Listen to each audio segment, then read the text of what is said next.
कुछ पाने की हो आस आस, कोई अरमा हो जो खास खास आशाएं, हर कोशिश में हो बार बार, करे दरियाओं को आर पार आशाएं, तूफानों को चीर के मंजिलों को छीन ले, आशाएं खिले दिल की, उम्मीदें हंसे दिल की, अब मुश्किल नहीं कुछ भी, नहीं कुछ भी, आशाएं खिले दिल की, उम्मीदें हंसे दिल की, अब मुश्किल नहीं कुछ भी, नहीं कुछ भी।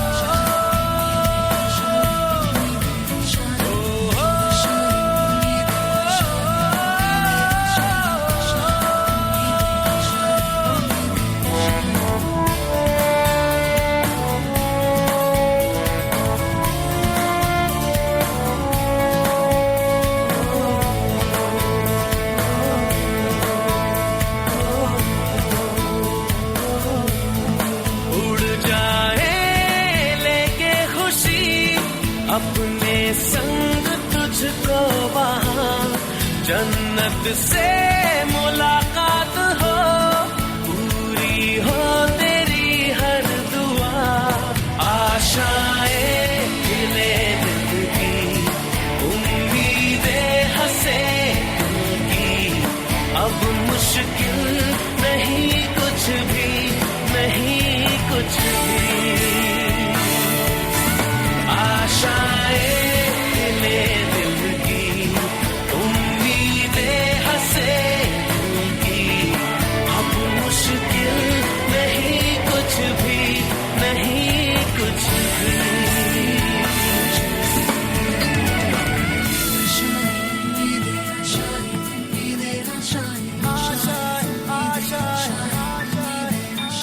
गुजरे ऐसी हर रात रात, हो ख्वाहिशों से बात बात, आशाएं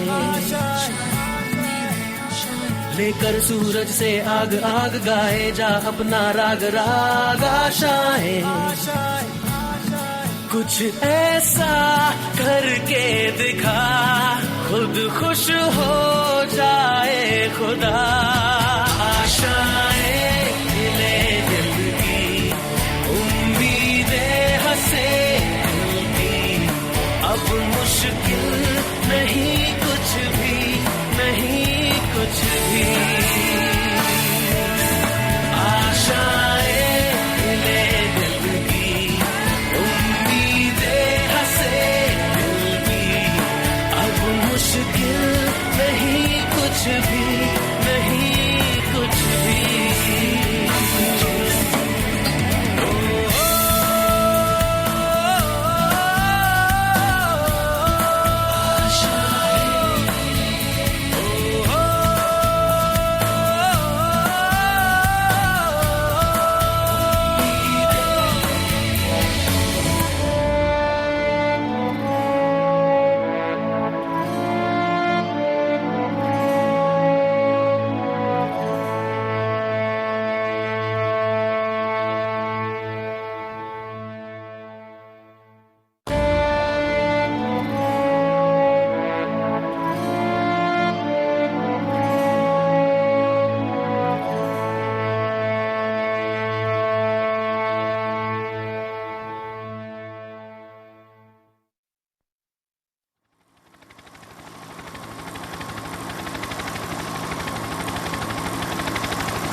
यही रास्ता है तेरा। तेरा, तूने अब जाना है।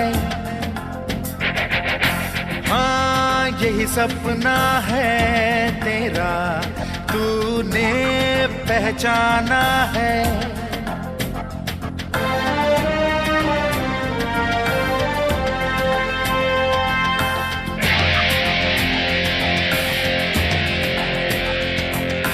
हाँ यही रास्ता है तेरा, तूने अब जाना है। हाँ यही सपना है तेरा, तूने पहचाना है। तुझे अब ये दिखाना है।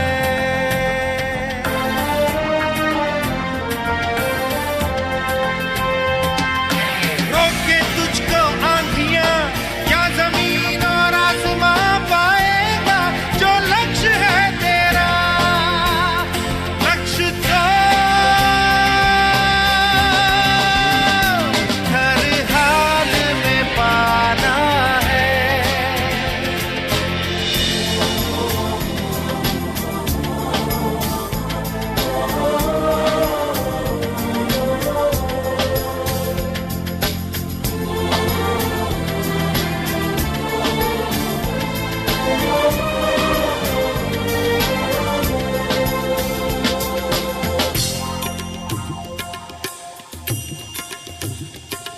मुश्किल कोई आ जाए तो, पर्वत कोई टकराए तो, ताकत कोई दिखलाए तो, तूफान कोई मंडलाए तो।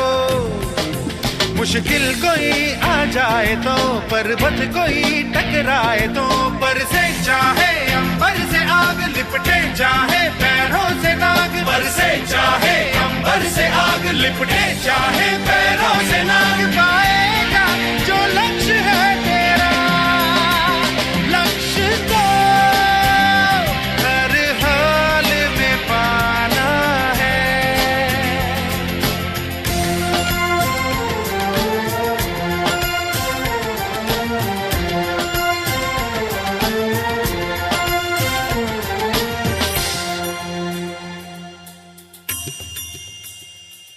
हिम्मत से जो कोई चले, धरती हिले कदमों तले, क्या दूरियां क्या फासले, मंजिल लगे आके गले।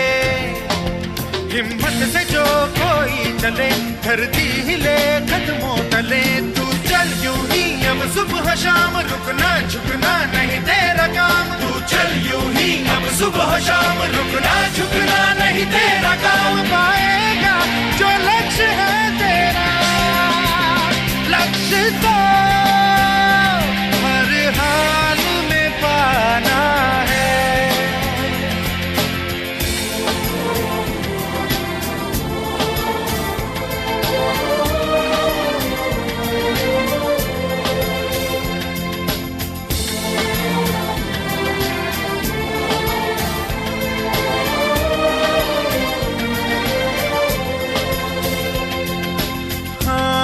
यही रास्ता है तेरा, तूने अब जाना है। हाँ यही सपना है तेरा, तूने पहचाना है। तुझे अब ये दिखाना है।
ये जो देश है तेरा, स्वदेश है तेरा, तुझे है पुकारा।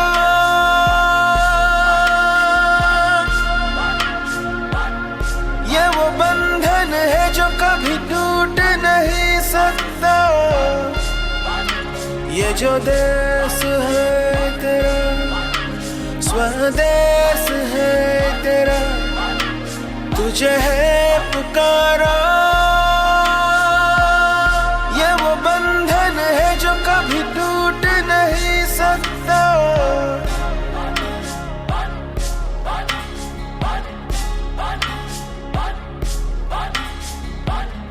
मिट्टी की है जो खुशबू तू कैसे भुलाएगा। तू चाहे कहीं जाए तू लौट के आएगा।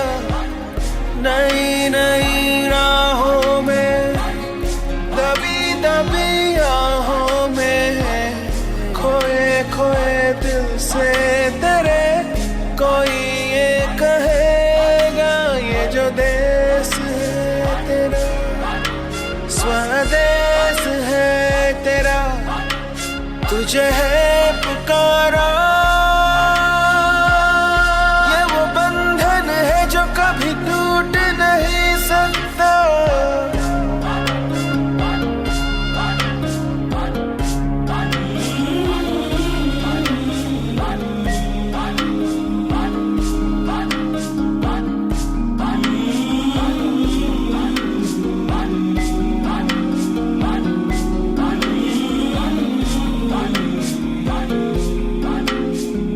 तुझसे जिंदगी है ये कह रही, सब तो पा लिया, अब है क्या कमी।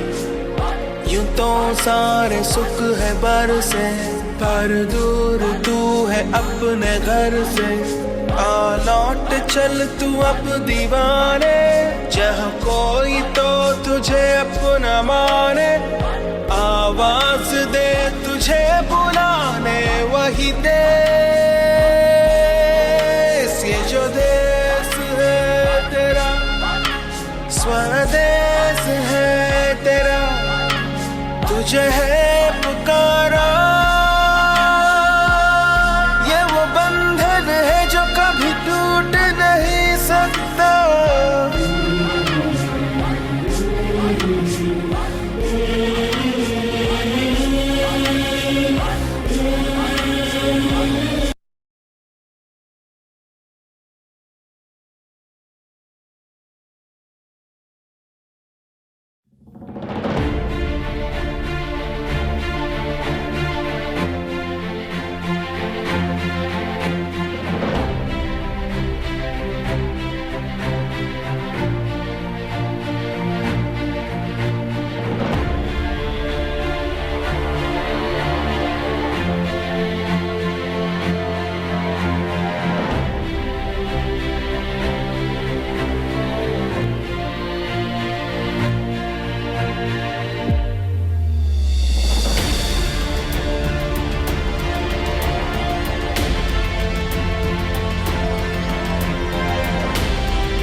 Good morning MCL. नमस्कार दोस्तों, मैं मंगेश शेलार आपका होस्ट आज के इस एमसीएल ट्रेनिंग सेशन में आप सभी का तहे दिल से स्वागत करता हूं और आशा करता हूं कि आप सभी स्वस्थ और मस्त है। पिछले सप्ताह का ट्रेनिंग सेशन आई ओपनर था। दोस्तों, पृथ्वी का बढ़ता हुआ तापमान सभी के चिंता का विषय है। उसके कारण एवं परिणाम हम सब जानते हैं। इसके बावजूद उसे बचाने के कोई ठोस उपाय नहीं हो रहे हैं तो बस चर्चा और अवेयरनेस प्रोग्राम्स। ऐसे माहौल में एमसीएल एकमेव कंपनी है जो उसके शाश्वत उपायों पर काम कर रही है। एमसीएल विकास के खिलाफ नहीं, लेकिन यह विकास सस्टेनेबल होना चाहिए, इस विचारधारा पर अटल है। हमारा ऐसा मानना है कि धरती माँ को बचाने का अभूतपूर्व मौका प्रकृति ने ही हमें प्रदान किया है। फिर साल में एक बार वसुंधरा दिन मनाने से कुछ नहीं होगा दोस्तों, इसे हमें हर सप्ताह मनाना होगा। और जिसका राजमार्ग है हर गांव, हर ग्राम पंचायत में होने वाले हमारे सैटरडे सेशंस। जी हाँ दोस्तों, क्योंकि कोई भी बदलाव जन सहभाग के बिना मुमकिन ही नहीं। हमारा भारत देश खंडप्राय है, जहां भिन्न भिन्न जाति, धर्म, बोली और भाषा के लोग रहते हैं। यहाँ हर 50 मील पर रहन सहन और तौर तरीके बदलते हैं। दोस्तों, शायद यही वजह है कि हमारे पूर्वजों ने सुलभ शासन के लिए ग्राम पंचायतों को जिम्मेदारियां और अधिकार सौंपे थे। सदियों तक यह परंपरा चली आ रही थी। अधिकारों के विकेंद्रीकरण से ग्राम स्वयंपूर्ण और क्राइम रेट कम था, चारों ओर खुशहाली थी। लेकिन अंग्रेजों ने अपने मतलब के लिए इस प्रस्थापित व्यवस्था को खारिज कर चपरासी से कलेक्टर तक की नौकरशाही का फौज का निर्माण किया। दोस्तों, उसके बाद ये सारी चीजें पेचीदा बन गई। स्वातंत्र संग्राम काल में महात्मा गांधी जी ने फिर एक बार हमें ग्राम की ओर चलने का आह्वान किया। दोस्तों, आखिर सैकड़ों साल से चली आ रही ये ग्राम व्यवस्था कैसी थी और आज इसका व्यवस्था का महत्व क्या है, इस बारे में हम जानेंगे, क्योंकि आज का हमारा विषय है ग्राम पंचायत राज सिस्टम इन इंडिया। दोस्तों, इसके पहले आज के इस वेबिनार के बारे में चंद महत्वपूर्ण बातें मैं आपसे शेयर करना चाहता हूं। यह वेबिनार एक टेलीविजन प्रसारण की तरह है, जिसमें आप सभी मुझे देख और सुन सकते हैं, लेकिन मैं आपको देख नहीं सकता। आप सभी से यह नम्र निवेदन है कि कृपया अपना अपना इंटरनेट कनेक्शन चेक कर लें। अपने साथ एक पानी की बोतल, नोटपैड और पेन रखें, ताकि इस प्रोग्राम के दरमियान जो भी महत्वपूर्ण बातें आपको दिखाई जाए, सिखाई जाए, आप उसे नोट कर पाए। दोस्तों, किसी भी कारणवश अगर यह प्रोग्राम आपका मिस होता है तो आपको परेशान होने की कोई जरूरत नहीं, क्योंकि इस प्रोग्राम के खत्म होते ही इसकी ऑडियो और वीडियो फाइल शेयर की जाएगी। आप सभी अपने अपने फ्रंट एंड कोऑर्डिनेटर से कॉन्टैक्ट करके इस फाइल को हासिल कर सकते हैं। और एक जरूरी सूचना दोस्तों, चैट बॉक्स में एक लिंक शेयर की गई है। इस लिंक के ऊपर जाकर आपको आपका फीडबैक हमारे साथ शेयर करना है। याद रखिए, आपका फीडबैक हमारे लिए बहुत महत्वपूर्ण है। तो चलिए दोस्तों, आगे बढ़ते हैं हमारे एमबी वीडियो के साथ।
दोस्तों, अब मैं एमसीएल विजन, मिशन और कोर वैल्यूज पढ़ूंगा। आप सभी से यह नम्र निवेदन है कि आप इसे मेरे साथ दोहराएं, जिसके लिए आप सभी के सामने एक स्क्रीन शेयर की जाएगी। तो चलिए पढ़ते हैं एमसीएल के लिए शपथ। मैं Mangesh Shelar Meera clean fuels limited का सदस्य हूं और अपने पूरे होश हवास में हमारे संगठन के मिशन और विजन को हासिल करने में इसे सफलता दिलाने की शपथ लेता हूं। मैं एमसीएल के प्रत्येक सदस्य के साथ अपने परिवार के सदस्य की तरह व्यवहार करूंगा और एमसीएल में कभी भी किसी भी सदस्य के साथ उसकी जाति, धर्म, नस्ल, लिंग, संप्रदाय, बोली, शैली, मत और सामाजिक, आर्थिक तथा सांस्कृतिक अक्षमता के आधार पर भेदभाव नहीं करूंगा। मैं संगठन के मिशन को हासिल करने के लिए कड़ी मेहनत करूंगा और अपने संगठन को समृद्ध बनाऊंगा। मैं वादा करता हूं कि संगठन की संस्कृति की रक्षा करने के लिए सभी कर्तव्यों एवं जिम्मेदारियों को पूरी अखंडता, योग्यता और समर्पण के साथ पूरा करूंगा। मैं हमेशा एमसीएल के प्रमुख मूल्यों, नीति संहिता और आचार संहिता का पालन करूंगा और उसके खिलाफ किसी भी तरह के गलत आचरण के लिए हर कार्रवाई के लिए तैयार रहूंगा।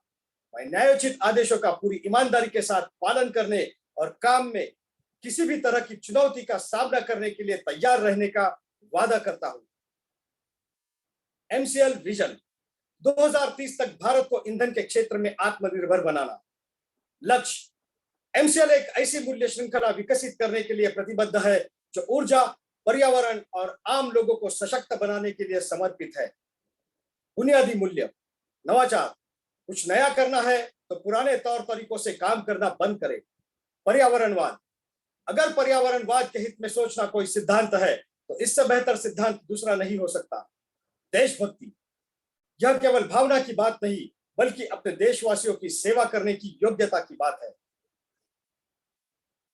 नैतिक आचार संहिता, निष्ठा, हम अपने व्यवसाय में निष्पक्ष, ईमानदार, पारदर्शी रहेंगे और हम केवल सही काम करेंगे भले ही कोई भी आसपास न हो।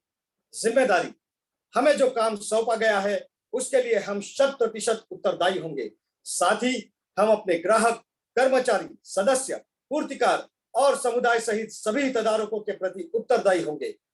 अनुराग, हम हर कार्य को मन लगाकर पूरे ध्यान के साथ करेंगे ताकि हमारे उत्पादन, हमारे नवीनीकरण, हमारे परिचालन और व्यवसाय के काम में सबसे ऊंचा मानदंड और गुणवत्ता का पालन हो सके। आदर, अपने सभी हितधारकों के प्रति हम हमेशा विनम्र और भरोसेमंद बने रहेंगे ताकि अपने हर चरण में अपनी प्रगति कर सके। मानवता, हम अपने व्यवहार से यह दिखलाएंगे कि हमारा एक ही धर्म है, मानवता की सेवा। आचार संहिता, हमारे एमसीएल के मिशन को हासिल करने के लिए एमसीएल से जुड़े हर व्यक्ति को आजीवन इस आचार संहिता का पालन और प्रचार करना चाहिए। गोपनीयता अनुरक्षण, एमसीएल आपको बहुमूल्य जानकारी सिखाती है और बांटती है। उस गोपनीय जानकारियों को अपने परिवार के सदस्य और करीबी दोस्तों सहित किसी भी व्यक्ति को नहीं बताना चाहिए। आपको जो डिजाइन, ड्राइंग और दस्तावेज बताए और दिए गए हैं उन्हें किसी भी व्यक्ति के साथ बांटने के लिए ईमेल न करें और ना ही इसकी फोटोकॉपी तैयार करें। जितनी जल्दी हो सके घमंड करना छोड़ दे। हमेशा शांत, विनम्र और सभ्य बने रहे। आलोचना, बुराई और परिवाद करना बंद कर दे। एमसीएल समुदाय में किसी भी व्यक्ति के बारे में बुरी बात न करें। एमसीएल के हितधारकों के बीच हर तरह के आर्थिक व्यवहार को लेकर हमेशा पारदर्शी बने रहे। याद रखें कि हमेशा धनराशि आपके द्वारा किए गए कष्ट की प्रतिफल होगी।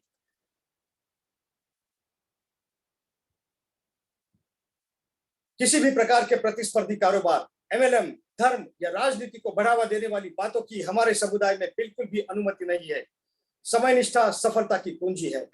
एमसीएल समुदाय द्वारा बुलाई गई हर बैठक के लिए सभी को समय पर उपस्थित रहना चाहिए। ज्येष्ठ और वरिष्ठ जनों के लिए आज्ञाकारी रहे। समुदाय के साथी सदस्यों, कनिष्ठों और महिलाओं की सुरक्षा करें। आपके साथ हर व्यक्ति को सुरक्षित महसूस होना चाहिए। वास्तविक और निष्ठावान प्रशंसा करें। हमेशा अपने आसपास के लोगों को उनके सकारात्मक गुणों की अन्वेषणा के माध्यम से प्रेरित करें और उन गुणों के बारे में सार्वजनिक रूप से प्रचार करें। समुदाय के साथी सदस्यों पर नजर रखें। यदि आपको कोई सदस्य नियमों का उल्लंघन करता हुआ नजर आता है तो कृपया इसे लिखित रूप से प्रशासन की जानकारी में लाने से न हिचकिचाएं। उल्लंघन करने वालों को सख्ती से दंडित, निलंबित, निष्कासित किया जाएगा। तो चलिए दोस्तों, अब हम आगे बढ़ते हैं हमारे आज के थॉट ऑफ द डे यानी कि आज के सुविचार के साथ। दोस्तों, हमारा आज का सुविचार है, कोई भी लक्ष्य मनुष्य के साहस से बड़ा नहीं, हारा वही जो लड़ा नहीं। जी हाँ दोस्तों, आज का यह सुविचार इसलिए महत्वपूर्ण है क्योंकि आजकल लड़ने की भावना ही लुप्त होती जा रही है। और क्यों न हो, 2 मिनट में मैगी बनाने का ट्रेंड जो चल रहा है, वही एटीट्यूड हमने हमारे चारों ओर देखने को मिल रहा है। कोई भी बड़ी कामयाबी एक रात में नहीं मिलती, उसके पीछे बरसों की तपस्या होती है। दोस्तों, ऐसे ही अपने लक्ष्य पर अटल रहकर जीत तोड़ मेहनत करने वाली एक यूनिक पर्सनैलिटी है हमारे आने वाले स्पीकर। तो स्वागत कीजिए, आपके सामने आ रही है साहसी, कर्तव्य दक्ष, दृढ़ निश्चयी executive director of MCL, miss Prachi Dhole. Good morning everyone. नमस्कार। एक बार फिर से एमसीएल परिवार में मैं आप सबका स्वागत करती हूँ। और चलिए हम बढ़ते हैं आज के वेबिनार सेशन की ओर। तो ये जो कहानी है, इसकी जो शुरुआत होती है वो होती है 2014 5 मई, जिसमें सरदार वल्लभ भाई पटेल स्टेडियम अहमदाबाद, और वहां पे जो मैच है, आईपीएल मैच चलती रहती है, that is between Kolkata Knight Riders and Rajasthan Royals. तो ये जो मैच है, जो कोलकाता नाइट राइडर्स, जिसमें टॉप के बल्लेबाज उनके पास में है, जैसे Yusuf Pathan, Manish Pandey, under the guidance of Gautam Gambhir, और उनके पास का जो सामने स्कोर रहता है 171, लगभग 15 ओवर में वो 122 रन बना लेते हैं। और उनके सामने एक सिंपल लक्ष्य रहता है कि 30 बॉल में उनको 39 रन जो है वो बनाने हैं। और इसके लिए जब सिर्फ 3 विकेट पे, यानी उनके पास अभी भी 7 विकेट जो है वो बाकी रहती है, और ऐसे में एक जो गोलंदाज है, एक बॉलर, एक स्पिनर, जो पूरे मैदान में उसकी एंट्री होती है। और आने के बाद में उसका लास्ट ओवर होता है, उसको लास्ट ओवर में जो है वो बॉल अपने हाथ में लेता है, पहली गेंद डालता है और पहली ही गेंद में उसको विकेट मिलती है। दूसरी गेंद डालता है, दूसरी भी गेंद में वो विकेट लेता है, और तीसरी गेंद डालता है तो तीसरे ही गेंद में वो विकेट लेता है। और इस तरीके से क्रिकेट की जो उसकी खासियत है, तो पूरा जो पल्लू है वो पलट जाता है और जीत अंत में राजस्थान रॉयल्स की होती है। ये सब देखने के बाद में पूरा जो मैदान है वो झूम उठता है, वो खड़ा होता है। वो इसलिए नहीं कि उस बार उस टीम में राजस्थान रॉयल्स जीते, बट वो इसलिए कि जो वो हैट्रिक बनाने वाला जो इंसान था, जो क्रिकेटर था, उसने आज से पहले ना कभी कोई आईपीएल खेली थी, उसने ना ही आज से पहले कोई इंटरनेशनल क्रिकेट खेली थी, और ना ही वो कोई भी फर्स्ट क्लास इवन क्रिकेट का उसको कभी मौका दिया गया था।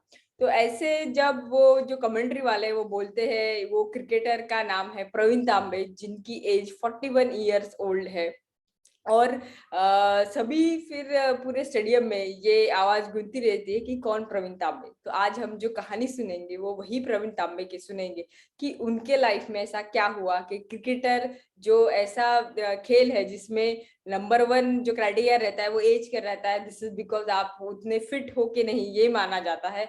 वहीं पे उन्होंने रिकॉर्ड किया कि 43 इयर्स में उन्होंने 2014 का मैच खेला, और पहली बार 41 इयर्स में उन्होंने अपने लाइफ का मैच किसी बड़े मंच पे खेला। तो अपनी उनकी कहानी जो शुरू होती है वो हमारे जो करोड़ों भारत के मिडिल क्लास लोग हैं, वैसे ही उनकी कहानी है। जब वो छोटे थे तो उनके पिताजी उनके कंपनी की तरफ से जो क्रिकेट का एक ये रहता है, सेक्शन रहता है, डिवीजन रहता है, तो उसमें वो क्रिकेट खेलते थे। वो देखने के लिए वो अपने भाई के साथ में हमेशा जाते थे। जैसे जैसे वक्त गुजरता जाता है तो वैसे हमारी लाइफ के जो पहलू है वो सेट होते हैं कि पहले हमें पढ़ना है, उसके बाद में शादी करना है, उसके बाद में फैमिली है, फिर फैमिली की रिस्पॉन्सिबिलिटी है। ये सब करते करते इंसान कभी कभी अपना जुनून भूल जाता है। शायद इनके साथ में भी वैसा ही हो सकता था। इन्होंने अपना ग्रेजुएशन कंप्लीट किया, उसके बाद में इनकी शादी हुई, इनकी फैमिली शुरू हो गई। इनके भाई भी जो क्रिकेट में ये इंटरेस्टेड थे, लेकिन वो इंजीनियर बन के अपने लाइफ में सेटल हो गए। लेकिन इनका जुनून एक ही था कि इनको लाइफ में एक बार तो भी रणजी के लिए खेलना था, और इसके लिए वो कोई भी उनका यही था कि एक भी जो मुझे नौकरी मिले वो क्रिकेट के रिलेटेड ही हो। और ऐसे ही हुआ। उनको एक शिपिंग कंपनी में काम मिला जिनका क्रिकेट का सेपरेट डिवीजन था, और वो बहुत खुश थे कि अभी मैं क्रिकेट भी खेल सकता हूँ और मैं जिम्मेदारी भी संभाल सकता हूँ। लेकिन इसी दौरान ऐसे हुआ कि कुछ कारण की वजह से जो शिपिंग कंपनी है उनको अपना क्रिकेट डिवीजन बंद करना पड़ा, और फिर से इनके सामने एक बहुत बड़ा जो है चैलेंज आया कि अभी मैं अपने फैमिली को कैसे संभालूंगा। लेकिन इन सभी चैलेंजेस में उनका एक फोकस क्लियर था कि उनको अपना जुनून कंप्लीट करना था, और वो जुनून सिंपल था कि एक बार उनको रणजी ट्रॉफी में खेलना ही है। और भले ही वे जब वो ये ओरिएंट शिपिंग जो कंपनी है वो बंद हो लेकिन इसमें वो एक बहुत इंपॉर्टेंट पहलू सीखे। वो पहलू ये था कि उनकी जो स्पेशलिटी थी, जो उनको लगता था कि वो फास्ट बॉलर है और मीडियम पेस में बॉलिंग कर सकते हैं, लेकिन जो उनके कप्तान थे अजय कदम सर, उन्होंने उनको बोला कि आपकी जो स्पेशलिटी है वो फास्ट बॉलर की नहीं है बल्कि स्पिनर की है, तो आपको स्पिनिंग ट्राई करना पड़ेगा। जब ये इन्होंने देखा तो कोई भी जब जो हमें लगता है कि हमारी स्पेशलिटी है और उसको मैं ही अच्छे से समझ सकता हूँ, लेकिन ऐसा नहीं होता है। कई बार हमारे जिंदगी में जो हमारे आजू बाजू के लोग हैं, जो मेंटर्स है, उनका सुनना बहुत इंपॉर्टेंट होता है।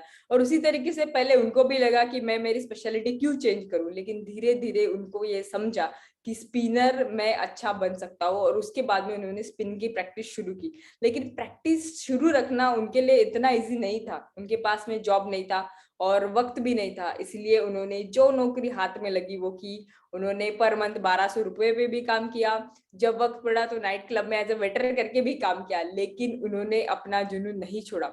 और जुनून जो उन्होंने अपना जारी रखा, और उनके दोस्त के हिसाब से उनको एक अपना जो डीवाई पाटिल एकेडमी है वहां पे उनको एज अ जो कंस्ट्रक्शन साइट है उनका वहां पे सुपरवाइजर करके जॉब मिला, और फिर से वो अपने क्रिकेट भी खेलते थे। लेकिन उनका एज बढ़ते जा रहा था, और एक बार जब वो रणजी ट्रॉफी का जो ट्रायल है वो देके आ रहे थे, तो तब उनके दोस्त ने उसको एक सवाल पूछा कि अभी तेरे जो चांसेस है रणजी ट्रॉफी में वो बहुत कम हो चुके हैं, तो तू क्यों ट्राई करता है। तो उनका एक ही जवाब था कि तुमने एक बात सही बोली कि चांसेस कम है, इसका मतलब ऐसा नहीं कि चांस नहीं है, अभी भी मेरा चांस है, तो मैं तब तक खेलूंगा जब तक मेरा सिलेक्शन नहीं होगा। एक मुकाम उनके लाइफ में ऐसा आया कि कंसिडरिंग हिज एज, हर बार रणजी ट्रॉफी में ऐसे कंसिडर किया जाता था, जब वो 30s में खेलते थे तो उनका एज ज्यादा है, 34 में खेलते थे तो उनका एज ज्यादा है, देन 40s में आए तो उनका एज ज्यादा है। लेकिन और यही कंसिडर करते हुए उनको लास्ट में ये बोला गया कि अभी आपको मेंटर बनना पड़ेगा, अभी आपको बच्चों को सिखाना पड़ेगा कि क्रिकेट कैसे खेला जाता है, आप अभी क्रिकेटर नहीं रहे। अभी या तो उनको वो नौकरी रखनी थी एज अ मेंटर, या छोड़ के फिर से वो एक ऐसे बेरोजगार की परिस्थिति में आ सकते थे। यही मुकाम पे उनको एक कॉल आता है, और वो कॉल आता है आईपीएल से राहुल द्रविड़ सर का। राहुल द्रविड़ जो तब के इसमें राजस्थान रॉयल्स जो टीम है, वो टीम के लिए एक अच्छे स्पिनर की तलाश में थे, और उन्होंने इनकी जो क्रिकेट है वो उनकी क्लब की क्रिकेट देखी थी, इनके जो लोकल लेवल के टूर्नामेंट्स है वो टूर्नामेंट्स देख रहे थे, और ये देख के उनको पता लगा, इनको पता चला राहुल सर को कि he can be the best spinner for his team. और जब वो कॉल आया, उस कॉल के बाद में उनकी जो मुस्कान थी वो मुस्कान इसीलिए थी कि कितना भी एज क्यों ना हो, उम्र क्यों ना हो, लास्ट में उनकी जो टैलेंट है, उनका जो हुनर है, उसको एक प्लेटफॉर्म मिला। और यही प्लेटफॉर्म उन्होंने शुरू किया, जैसे मैंने बोला 2014 की मैच में जिसमें वो मैन ऑफ द मैच बने। उन्होंने सबसे ज्यादा विकेट लिए, उनको उसके लिए पर्पल कप भी मिला और गोल्डन अवार्ड भी मिला कि वो सबसे ज्यादा विकेट्स उन्होंने ली। इसके बाद में वो रुके नहीं, 2020, 2022, 2020 तक वो अभी कलकत्ता नाइट राइडर्स के ही एक स्टाफ या स्टाफ में वो काम करते हैं। एंड अपार्ट फ्रॉम दिस उनके ही जीवन पे 2022 में एक मूवी बनी कि कौन प्रवीण तांबे, और ये मूवी वो जब अपने पूरे टीम के साथ में देख रहे थे, तो जो पूरी टीम है उन्होंने उनको जब पूछा ये मूवी देख के, जो उनकी रिएक्शन यही थी, उनका एक ही सेंटेंस था कि never give up on your dreams. आपके सपनों को कितने भी देर लगे, चाहे उसमें आपकी पूरी उम्र भी कट जाए, लेकिन आपको आपके ड्रीम्स पे कभी गिव अप नहीं करना चाहिए। तो उसी तरह एमसीएल विजन और एमसीएल मिशन, जो हमारा मिशन है वो किसी के लिए, किसी निजी जिंदगी के लिए डिपेंडेंट नहीं है। ये मिशन, ये बिजनेस लाखों करोड़ों लोगों के लिए, स्टेक होल्डर्स के लिए है, जो हमारे एमसीएल के स्टेक होल्डर्स के लिए हमने देखा है। इसमें एक जो चीज है वो ये है कि हमारा जो बिजनेस है वो हमने सेट किया है energy, environment and empowerment of masses. तो हमारे कोई भी बिजनेस एक्टिविटी से एक नहीं, दो नहीं, बल्कि करोड़ों लोगों के जिंदगी में एक वैल्यू ऐड हम करने जा रहे हैं। तो यही बिजनेस जो जिसने सेटअप किया है, उसी बिजनेस मॉडल के अभी मैं बुलाना चाहूंगी रचनाकार, सलाहकार और शिल्पकार doctor Shyam Gholap sir. Thank you. Thank you very much madam. और दोस्तों नमस्कार, मैं डॉक्टर श्याम घोलप फिर से एक बार आपका इस ट्रेनिंग सेशन में स्वागत करता हूं। मैं आशा करता हूं कि आप सभी लोग स्वस्थ हैं और आप अपने साथ अपने परिवार का, यानी घर का परिवार और एमसीएल परिवार दोनों का ख्याल रख रहे हैं। मैं ये भी उम्मीद करता हूं कि आप सभी लोग 1 घंटा बहुत अच्छी एक्सरसाइज कर रहे हो, अपने हार्ट अपने लंग को मजबूत कर रहे हो और अपनी इम्यूनिटी को बढ़ा रहे हो। तो चलिए शुरुआत करते हैं आज के टॉपिक से। दोस्तों, एक 4 दिन पहले हमने एक दिन मनाया, राष्ट्रीय पंचायत राज दिन।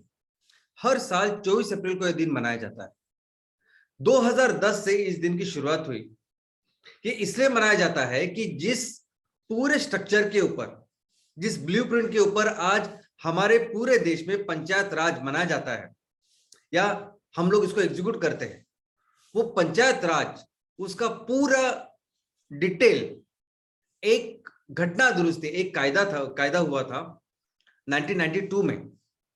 73वीं 73rd घटना दुरुस्ती का वो कायदा था, जिसमें ये पंचायत सिस्टम का पूरा सिस्टम तैयार करके हमने स्वीकृत किया।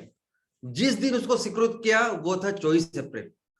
और फिर 2010 से हम ये 24 अप्रैल हमारे राष्ट्रीय पंचायत राज दिन करके हम लोग समझते हैं। तो चलिए समझते हैं कि ये एक्चुअली है क्या।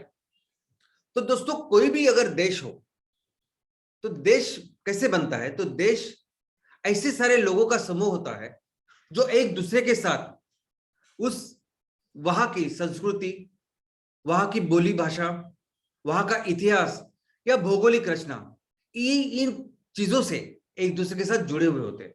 और इन सभी लोगों का जो कलेक्शन होता है या जो समुदाय होता है, उसे हम देश कह सकते हैं। अब ये जो देश है, हमारे दुनिया में आज की तारीख में 195 इतने देश है।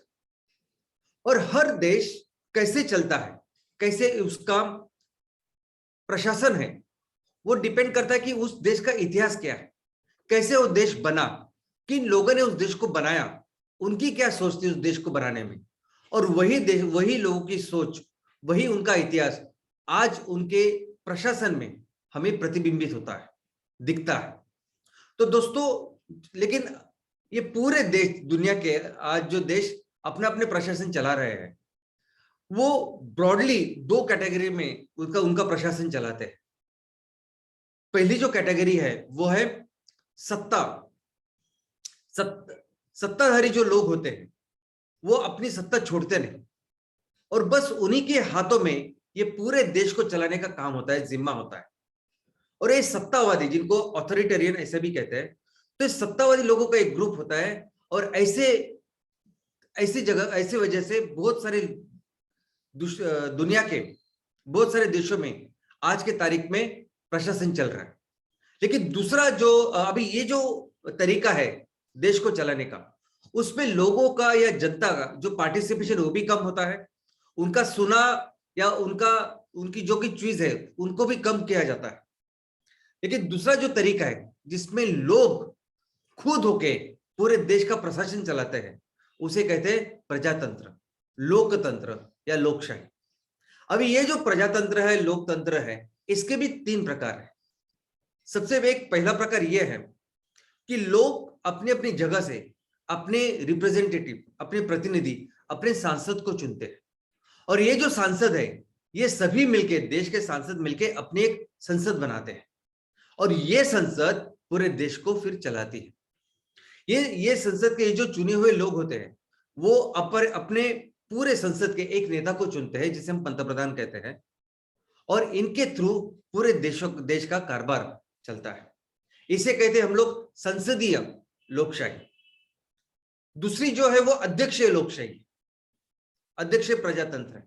उसमें लोग अपने अपने क्षेत्र से सांसद तो चुनते ही है, लेकिन वही लोग पूरे देश का जो सर्वोच्च नेता है, जो अध्यक्ष है उस राष्ट्र का, उसे भी चुनते हैं। और इसे कहते हैं अध्यक्षीय प्रजातंत्र। अमेरिका में ये प्रजातंत्र है। और तीसरा एक ऐसा प्रजातंत्र है कि जहां आप कहीं भी किसी भी मौके पे, किसी भी जगह पे और किसी भी प्रोसेस में ये पूरे ये जो शासन प्रशासन है इसका भाग हो सकते हो। कोई भी देश का नागरिक इस प्रजातंत्र में भाग ले सकता है और उसके लिए उसको चुनाव की जरूरत नहीं होती। उसे जरूरत नहीं होती कि वो चुनाव लड़के वो सांसद बने। इसमें आप कोई भी अपना सुझाव, कोई भी चीज सरकार को प्रस्तुत कर सकते हो और उसके ऊपर सरकार काम कर सकती है। लेकिन हाँ, उसके पीछे जो लोकतंत्र चाहिए, जो प्रजातंत्र का सपोर्ट चाहिए, वो जरूरी होता है। इसके अलावा और आज की तारीख में भी कुछ ऐसे देश है कि जहां चलती है मोनार्की। मोनार्की का मतलब है कि जहां वहां के राजा उस देश का पूरा कारोबार चलाते हैं। और इसके अलावा और एक प्रकार है जिसका नाम है ओलिगार्की। ओलिगार्की यानी थोड़े से लोग होते हैं जो पूरे देश का कारोबार चलाते हैं, राज्य कारोबार चलाते हैं। अब यही लोग हमेशा उनके हाथ में अपनी पूरी सत्ता रखते हैं। अभी किस तरह के लोग होते हैं? तो ये लोग हो सकता है कि सिर्फ एक आदमी हो और वो पूरे देश को चलाता हो, और इसे कहते हैं ऑटोक्रेसी। लेकिन जब कई सारे लोग होते हैं जो पूरे देश को चलाते हैं और वही चलाते हैं बार बार, उसे कहते हैं प्लूटोक्रेसी। जब इस पूरे देश का जो शासन है कोई मिलिट्री चलाती है या सैन्य चलाते हैं तो उसे कहते हैं स्ट्रेटोक्रेसी। और जब देश का राजकारभार किसी धार्मिक ग्रंथ के आधार पर चलाया जाता है उसे कहते हैं थियोक्रेसी। लेकिन एक ऐसा भी प्रकार है कि जिसमें कुछ लोग ना सिर्फ पूरा प्रशासन चलाते हैं, लेकिन उस देश में रहने वाले जो सामान्य नागरिक है उनकी जो निजी जिंदगी है उसके ऊपर भी उनका पूरा अधिकार होता है। यानी उनके देश के हर चीज के ऊपर उनका टोटल पूरी तरह से अधिकार होता है, जिसे कहते हैं टोटलिटेरियन। और जो आप अभी देख रहे हैं, और आज की तारीख में भी अगर ऐसा कोई देश है तो अगर आपको मालूम होगा तो नॉर्थ कोरिया में जो किम फैमिली है वो इसी तरह से उस देश को चला रही है। दोस्तों, इसके अलावा और एक प्रकार है ट्राइबलिज्म। जहां जहां हमारे यहाँ आदिवासी क्षेत्र है, हमारी दुनिया में आदिवासी लोगों की एक अपनी संस्कृति है, एक अपना कल्चर है, और ये सब प्रशासन की उनकी एक अपनी पद्धति है और उस पद्धति से ये लोग चलते हैं। और जहां जहां ये पद्धति है उस पद्धति से ये काम चलता है। इनफैक्ट हमारे देश में भी ऐसे कुछ छोटे छोटे प्रदेश हैं जहां अभी भी जो हमारे जो आदिवासी लोग हैं उनकी जो पद्धति है उस पद्धति से वहां का कारोबार चलता है। तो चलिए आते हैं पंचायती राज सिस्टम। पंचायती राज सिस्टम यानी क्या? तो दोस्तों, मैं आपको बता दूं कि हम सभी जानते हैं कि जब से इस दुनिया में सभ्यता की शुरुआत हुई है, जब से इस दुनिया में नेशंस, अलग अलग कल्चर्स की शुरुआत हुई है, लोग एक जगह बैठ के, एक जगह रुक के समाज की स्थापना हुई है, निर्माण हुआ है, तब से लेके, यानी ऐसा समझा जाता है कि लगभग 10,000 साल पहले से मनुष्य की संस्कृति की या सभ्यता की शुरुआत हुई।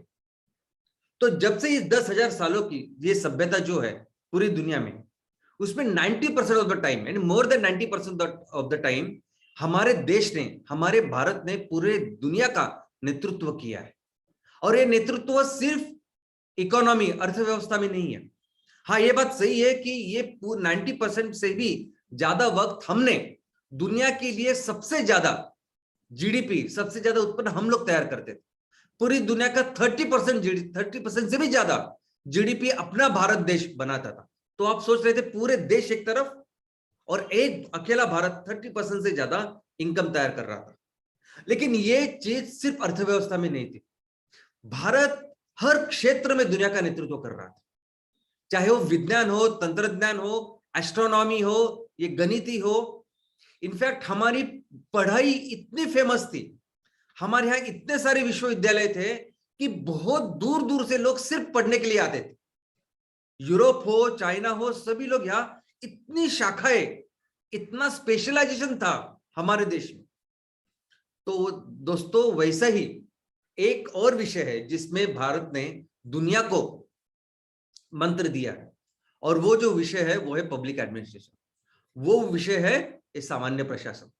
दोस्तों, इस प्रशासन में इन लोगों को अगर भारत ने दिया है तो वो है पंचायती राज सिस्टम। अब ये पंचायती राज सिस्टम यानी क्या है? तो ये हजारों सालों से चलती आ रही है भारत उपखंड में एक प्रशासन पद्धति है जो भारत के साथ पाकिस्तान, श्रीलंका, बांग्लादेश, यहाँ के राज्यों में भी उन दिन से चलती आ रही है। यहाँ तक कि हमारे ईस्वी पूर्व 2,500 साल पहले जब ऋग्वेद, वैदिक पीरियड था, तो ऋग्वेद में भी इसके बारे में रेफरेंसेस लिखे गए हैं। तो पंचायती राज सिस्टम यानी वो सिस्टम है कि अगर आपको किसी क्षेत्र को चलाना है तो उस क्षेत्र के, उस जगह के जो काबिल लोग हैं वो उस जगह को चलाएंगे, उस क्षेत्र का कारोबार संभालेंगे। ये सिंपल कंसेप्ट भारत ने पूरी दुनिया को दिया है कि जहां भी हमें उस कारोबार को चलाना है, शासन करना है, तो वहां उस जगह रहने वाले जो लोग हैं, जो सबसे सूझबूझ वाले हैं, जो सबसे समझदार है, जो सबसे काबिल है, जो सबसे निपुण है, वही लोग आएंगे, इनको चुना जाएगा और उसके थ्रू हो जाएगा ये शासन। तो पंचायत राज यानी रूल, शासन, और पंचायत यानी वो उन लोगों का समूह जो इन सारे लोगों से जो चुन के आते हैं, जो सूझबूझ वाले हैं, जो काबिल हैं दोस्तों। और ये डिसेंट्रलाइज्ड है, यानी दिल्ली में बैठा हुआ कोई वहां का आदमी यहाँ तमिलनाडु को नहीं चला सकता। तो यहाँ ऐसे एक दूसरा ऐसा नियम है कि जहां जो लोग रहते हैं उस क्षेत्र को वही लोग चलाएंगे। तो डिसेंट्रलाइज्ड डेमोक्रेसी, तो हर क्षेत्र को उसी क्षेत्र में रहने वाले, वही के चीजों के सूझबूझ रहने वाले, वही के जो आम लोग हैं, नागरिक है, उनमें से काबिल लोग चलाएंगे, ये इसका अर्थ है। और सबसे इंपॉर्टेंट, ये प्रजातंत्र का सबसे इंपॉर्टेंट जो मकसद है, वो मकसद क्या है, वो लक्ष्य क्या है कि विकास। यानी आज शायद हम लोग ये पॉइंट भूल चुके हैं कि ये पूरा जो हमारा पूरा जो कारोबार चलता है, ये पूरे जो चुनाव सब कुछ जो चालू है, इसका एक ही मकसद होना चाहिए कि कैसे हम अपने क्षेत्र को बेहतर करें, कैसे अपने गांव को, अपने देश को बेहतर करें। तो ये भी हमारे इस संस्कृति ने पूरी दुनिया को बताया है। अभी इस पंचायत राज की संस्कृति ऐसी है कि जैसा हमने देखा कि हजारों सालों से ये पंचायत राज चलता आ रहा है। अंग्रेज आने के पहले भी हर गांव में ये पंचायत राज चलता आ रहा है। यानी आप अगर देखोगे तो ऋग्वेदा में हमने देखा कि उसका रेफरेंस है। इसके अलावा मोहनजोदड़ो और हड़प्पा में भी अगर आप देखोगे तो वहां ग्राम सभा, ग्राम पंचायत के बारे में लिखा है। तो हर गांव में इस तरह से ये शासन चल रहा था। तो ये ब्रिटिश आने के पहले भी चालू था, और जब ब्रिटिश आए, जब अंग्रेजों का राज शुरू हुआ, तभी भी ये चालू था। एक तरफ अंग्रेज अपना सब काम कर रहे थे और गांव के लेवल पे जो कोई शासन था, प्रशासन था, वो अभी भी पंचायत राज जैसे ही चालू था। लेकिन ये सभी चीजें बदल गई 1857 के बाद। 1857 में जो क्रांति हुई, जो उठाव हुआ, उसने पूरे अंग्रेज उनकी पूरी बुनियाद हिला के रख दी। इनफैक्ट ये आजादी के लिए बहुत बड़ा, हमने इतनी बड़ी लड़ाई की थी कि ऑलमोस्ट अंग्रेज हार चुके थे और अंग्रेज तभी शायद जा सकते थे। लेकिन कुछ गलतियां हुई, कुछ चीजें हुई कि जिसकी वजह से वो हुआ नहीं। लेकिन वो सबसे बड़ा, बहुत बड़ा संघर्ष वो 1857 में हुआ, और उसने पूरे जो अंग्रेजों का जो पूरा प्रशासन था, उनकी जो पूरी नींव थी, वो हिला के रख दी। उसके बाद बहुत मूलभूत चेंजेस इस अंग्रेजों ने अपने एडमिनिस्ट्रेशन में की। सबसे पहले तो क्या हुआ, इस भारत को जो कंपनी चला रही थी, ईस्ट इंडिया कंपनी, वो बंद होके उसका प्रशासन गया अंग्रेजों के वहां रानी के हाथ में। तो इंग्लैंड जो देश था, उनके हाथों में प्रशासन चला गया। दूसरी बात, उन्होंने क्या किया कि इतने सारे सालों में ये थोड़े से अंग्रेज इतने सारे करोड़ों लोगों को उन्होंने कैसे राज किया। तो उनकी सिर्फ एक ही नीति थी डे वन से, कि फूट डालो और राज करो। लेकिन ये नीति उन्होंने देखी कि 1857 में सभी तरह के लोग, सभी धर्म के लोग, सब जाति के लोग एकजुट होके लड़े, और इस तरह से लड़ गए कि ये ऑलमोस्ट हार चुके थे। ऑलमोस्ट अंग्रेज ये देश छोड़ के भाग जाने वाले थे। तो फिर अंग्रेज ने ये जो उनकी नीति थी उस पर इतना फोकस किया, इस नीति को इतना ज्यादा इसके ऊपर काम किया कि उसके बाद अगर आप देखोगे तो ये पूरा हिंदू मुसलमान से लेके ये जाति पाति में जो संघर्ष है, उन्होंने हर कोई चीजों की कि कैसे ये लोग आपस में लड़ते रहे और कैसे एक साथ ना आए। इसके अलावा फिर उन्होंने प्रशासन में भी काम किया। उन्होंने देखा एक तो उनका बहुत सारा घाटा हुआ था, उनके पास पैसे हमेशा कम थे, इसलिए वो ज्यादा निचोड़ के भारत को काम कर रहे थे। वैसे उस ज्यादा उन्होंने काम किया कि कैसे ज्यादा से ज्यादा पैसे हम लोग अभी भारत से ले सकते, इसके ऊपर उन्होंने काम करना चालू किया। और पूरा जो उनका एडमिनिस्ट्रेशन था, पूरा जो उनका शासन प्रशासन था, उसको पूरा एक तरफ से उन्होंने किया और गांव की तरफ वो मुड़े। यानी हर चीज, अब तक सिर्फ वो अपने अपने फायदे की चीज कर रहे थे, लेकिन अभी उन्होंने देखा कि हर गांव के ऊपर उनकी नजर होनी चाहिए, हर गांव के ऊपर उनका कंट्रोल होना चाहिए। और फिर उन्होंने उस तरह का प्रशासन की व्यवस्था की शुरुआत की। दोस्तों, आज की तारीख में भी मैं आपको बोलता हूं, मैं खुद इसमें रहा हूं, मैं उसका भाग था। तो आज की तारीख में भी जो शासन प्रशासन हम लोग कर रहे हैं, और वो अंग्रेजों ने तैयार किया हुआ ही शासन है, वो अंग्रेजों ने तैयार किया हुआ ही वो पूरा एडमिनिस्ट्रेशन स्ट्रक्चर है, ढांचा है। देखो, दो तरह की चीजें हैं। एक क्या है, डेवलपमेंट, विकास, जो हमने देखा कि पंचायत राज सिस्टम में सबका लक्ष्य क्या था, मकसद क्या था कि हमारे क्षेत्र का विकास होना चाहिए।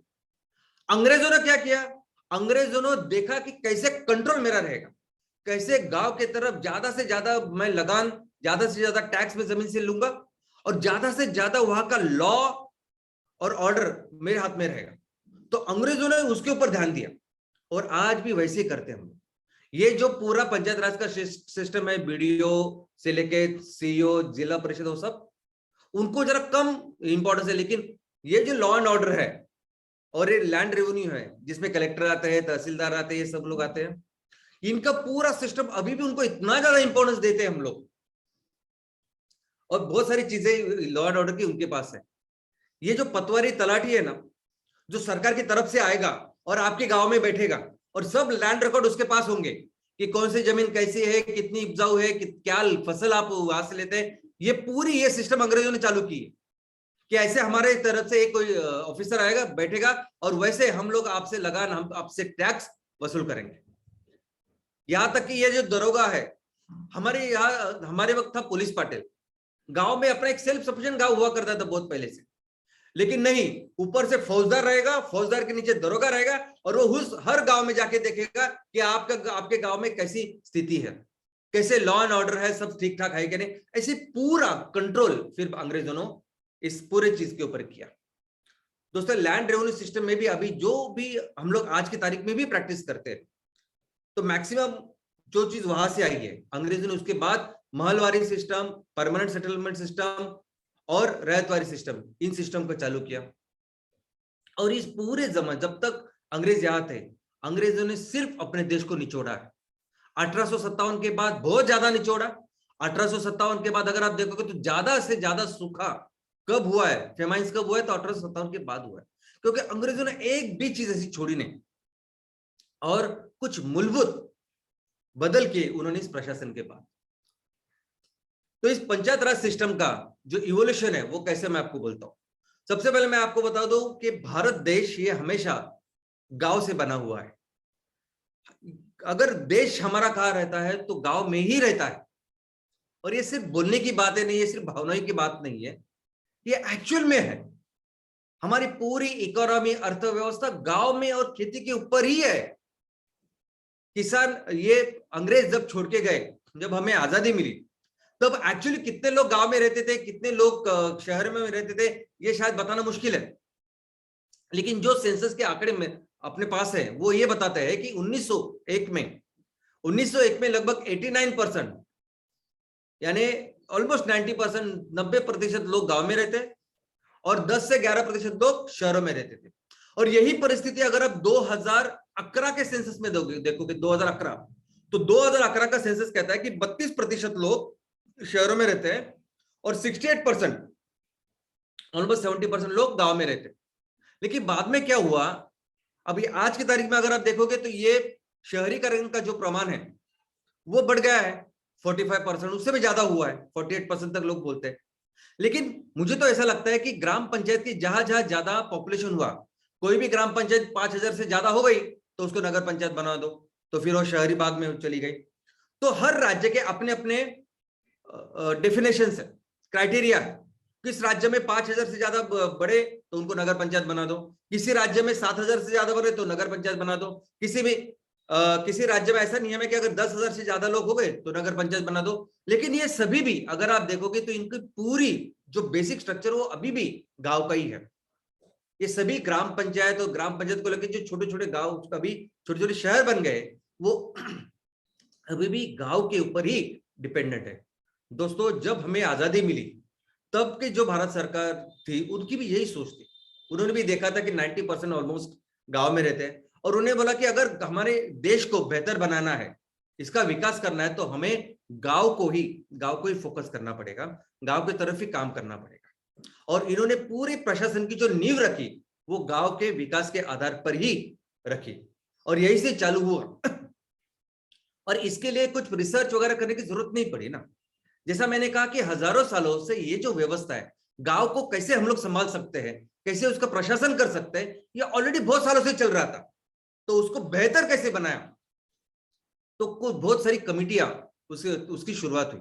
सबसे पहले कमेटी जो स्वतंत्रता के बाद या आजादी के बाद बनी और जिसने इस पूरे पंचायत राज सिस्टम की नींव रखी। देखो, जितना हमारे पास अवेलेबल था टेक्निकली रिकॉर्ड वो तो बहुत कम था, लेकिन आज के तारीख में जो पंचायत राज सिस्टम हमें नजर आता है, ग्राम पंचायत, पंचायत समिति, जिला परिषद, त्रिस्तरीय और बाकी सब कुछ ये होना चाहिए। इसका पूरा नींव या पूरा फाउंडेशन अगर किसने बनाया होगा तो ये वो कमेटी थी, बलवंत राय मेहता कमेटी, जिन्होंने 1957 में इसको बनाया। और पहला जो राज्य है जिसने इसको स्वीकृत किया और अपने राज्य में इस पंचायत राज सिस्टम पद्धति की शुरुआत की वो था राजस्थान।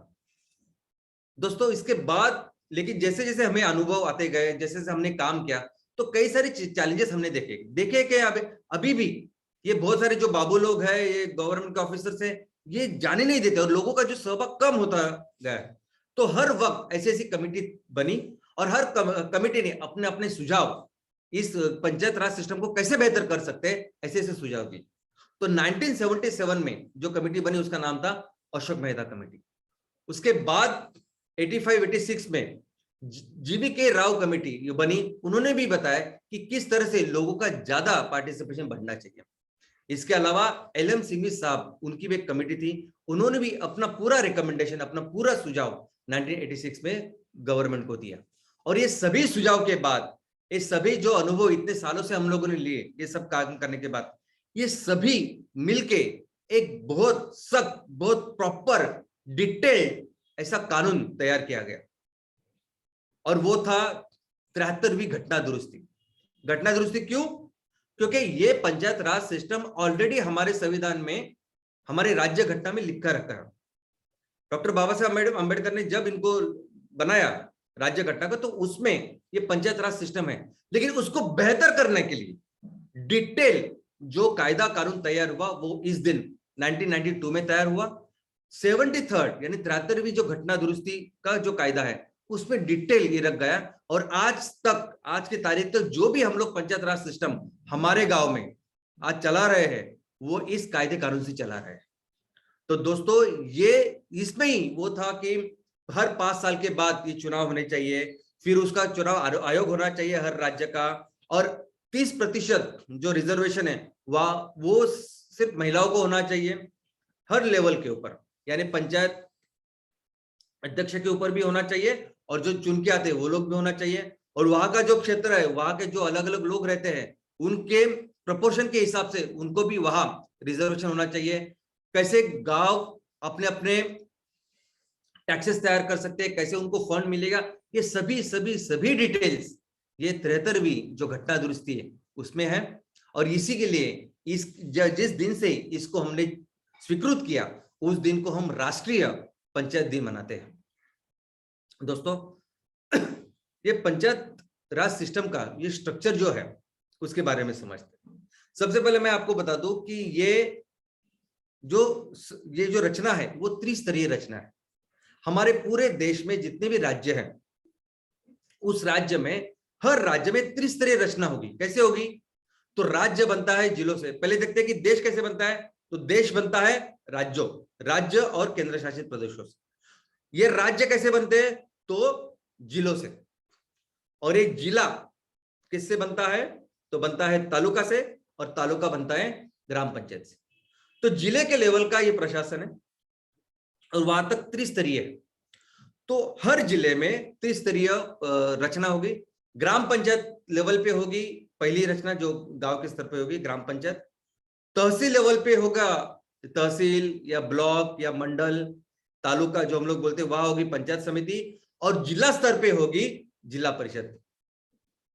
उन्होंने कहा कि पूरे राज्य में, पूरे देश में ये लागू होगा, लेकिन जहां राज्यों में 20 लाख से कम लोग रहते हैं वहां सिर्फ द्विस्तरीय ही रचना होगी। और जहां जहां केंद्र शासित प्रदेश है वहां के जो गवर्नर है ये वो डिसाइड करेंगे कि किस तरह से उनके उस केंद्र शासित प्रदेश में इसको लागू करना है। तो देखिए ग्राम पंचायत लेवल का सिस्टम। दोस्तों मैं आपको बता दूं, पूरी जो देश है उसमें से सबसे अहम, सबसे इंपॉर्टेंट अगर कुछ है घटक तो वो है ग्राम पंचायत। यानी मैं कहता हूं कि जैसे अपना ये हमारा बदन, हमारी जो बॉडी बनी वो किससे बनी है? सेल से, पेशी।